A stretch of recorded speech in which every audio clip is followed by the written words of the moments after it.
Assalamualaikum kawan-kawan. Berjumpa lagi dengan aku ya bunda. Semoga gak bosen. Hehe. Masih seperti biasa aku mau gosok baju. Dan ini memang waktunya aku menggosok baju seragam di tengah malam. Karena aku emang gak sempat di waktu siang karena sibuk banget sama anak yang bayi. Jadi mari kita gosok. Bunda-bunda di rumah lagi apa? Mungkin barangkali sambil gosok, sambil dengerin aku cerita. Masih seputar pernikahan. Hal yang membuat aku pusing itu dalam pernikahan adalah ketika harus meminta sesuatu kepada suami. Karena suami aku itu tipe orang yang kalau kita ngomong itu harus berdasarkan data, fakta, logika, dan juga realita. Ampun deh rempong. Pusing gak sih misalnya kayak aku tuh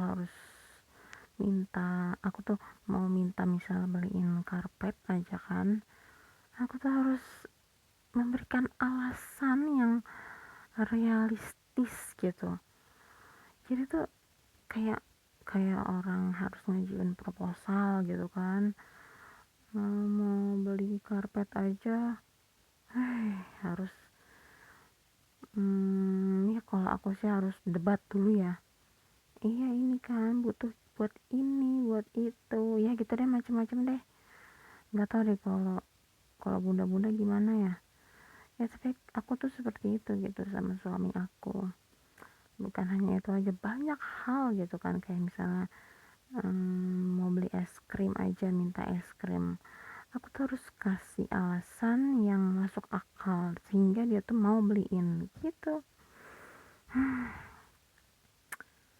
Ya tapi ternyata di situ tuh memang tantangan ya buat aku ya. Semakin aku berpikir untuk logika gitu kan, memikirkan alasan yang tepat agar aku tuh ngajuin proposal gitu kan di ACC gitu kan. Lucu banget deh. Iya, aku tuh harus memikirkan beribu-ribu alasan yang masuk akal sehingga dia tuh mau manut dan bilang iya boleh gitu. Capek banget deh mikir kayak gitu aja tuh.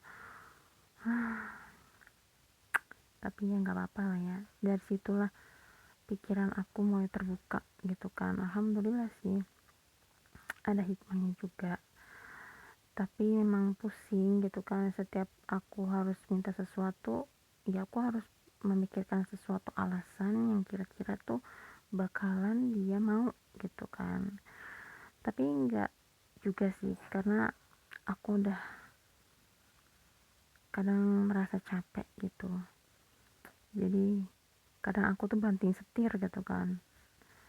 Misalnya Abi mah kenapa sih kalau minta ini minta itu harus bikin proposal dulu, harus kasih data dulu yang jelas, nanti baru di ACC, kalau nggak sesuai aja nggak di ACC. Nah itu tuh yang bikin pusing tuh gitu. Aku balikin, kadang dia juga gitu kan, kalau dia di kantor dia tuh cerita gitu kan, atasannya tuh dia ngajuin proposal ke atasannya tapi nggak di ACC. Ya Allah kasihan banget gitu kan ya, kayak gitu deh. Jadi aku balikin kan, kamu kalau kayak gitu tuh gimana sih, pusing gak sih? Pusing kan ya. Aku tuh makanya kalau aku minta tuh tolonglah dikabulkan gitu loh. Aku kan udah seharian ngurus anak gitu. Ya jadi terbawa marah-marah ya bun. Sebenarnya sih aku nggak marah-marah gitu kan, cuman kalau aku nggak kayak begitu ya dia yang marah gitu. Ya tapi namanya rumah tangga ya begitu sih ya, nggak hanya nggak hanya aku aja kali ya, atau bunda-bunda nggak, ya banyak macamnya sih, karena aku kan emang tipe orang yang nggak bisa memendam, bukan nggak bisa memendam ya, aku tipe orang yang memendam dan nanti tiba-tiba tuh meledak gitu. Ya itulah, jadinya dari situ aku berpikir bagaimana aku tuh gak bisa gitu diperlakukan seperti ini gitu kan.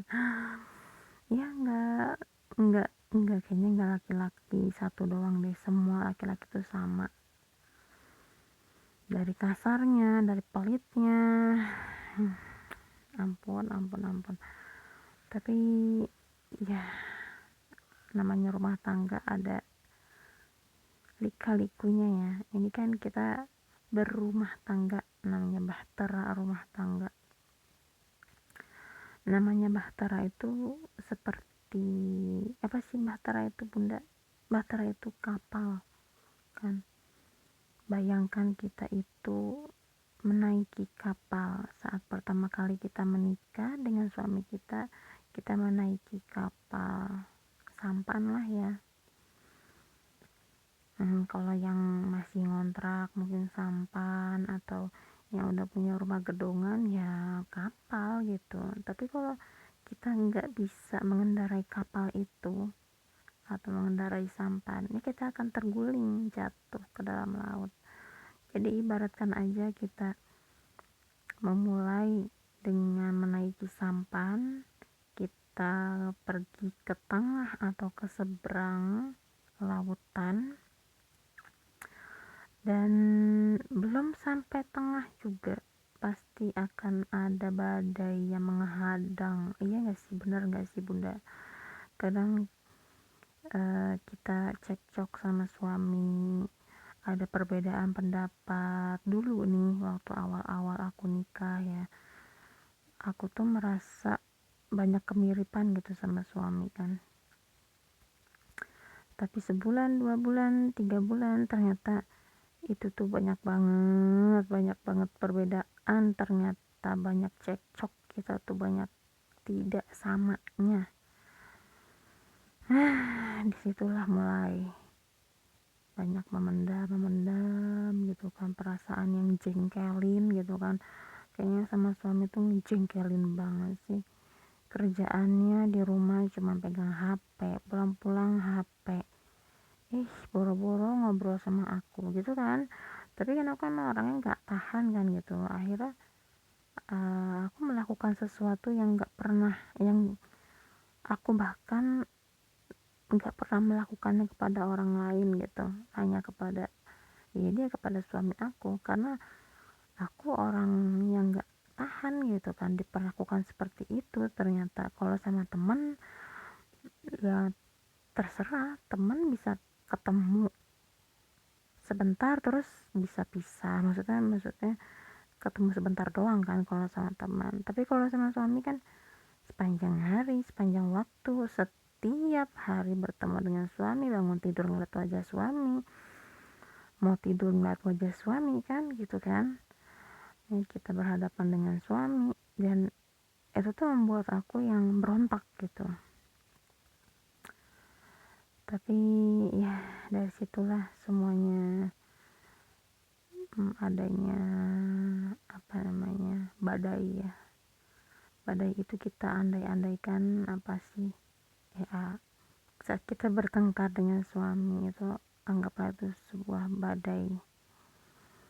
Adanya perbedaan, adanya cekcok, adanya segala macam lah, itu adalah alasan untuk menguatkan hubungan kita dengan suami. Jadi rumah tangga itu kalau lurus-lurus aja, lempeng aja, nggak ada cekcok, nggak ada berantem, itu tuh bagaikan sayur tanpa garam, nggak enak ya, sayur tanpa garam gitu kan, nggak enak banget gitu, apalagi nggak pakai gula. Aku tuh paling suka masak sayur ya pakai garam dan gula dan masako gitu. Jadi ada orang yang nggak pakai gula, nggak enak. menurut aku sih. Tapi ada juga sih yang enak-enak aja kalau lagi lapar mah gitu kan. Ya balik lagi tadi ke rumah tangga ya, balik ke rumah tangga itu ya, kalau nggak ada cekcok itu bagaikan sayur tanpa garam, kurang sedap. Jadi bahkan aku tuh hari-hari tuh kalau suami pulang tuh ngajak ribut aja. Sebenarnya suami juga nggak mau ribut sih, cuman aku senang aja gitu kan godain dia gitu kan, berantem ribut-ribut kecil gitu kan, hanya masalah kayak dia pulang telat atau dia nggak bawa oleh-oleh gitu ya, sepele banget kan bun. Jadi jangan sampai sesuatu itu dijadikan besar, dan jangan kalau berantem sama suami itu pulang ke rumah apapun itu dihadapi di depan mata. Kalau nggak berani menghadap suami ya udah menghadap tembok aja, biarin sampai dia apa namanya tuh, sampai suami tuh apa tuh namanya ngerayu-ngerayu gitu kan. Kok kan nanti dia juga butuh juga kan, namanya suami gitu kan, butuh kepada istri, walaupun istri juga butuh kepada suami, tapi ya ternyata saling membutuhkan ya. Tapi ya gitu, andalannya adalah nanti aja tunggu suami sampai butuh gitu, kalau aku sih gitu. Ya sampai di situ aja ya bunda cerita aku, entahlah bermanfaat atau enggak, tapi semoga menemani hari-hari bunda, misalnya sambil mengasuh atau menggosok. Tapi kayaknya kalau sambil mengasuh jangan sih, nanti kedengeran anak-anak, ya Allah, aib aib ini aib.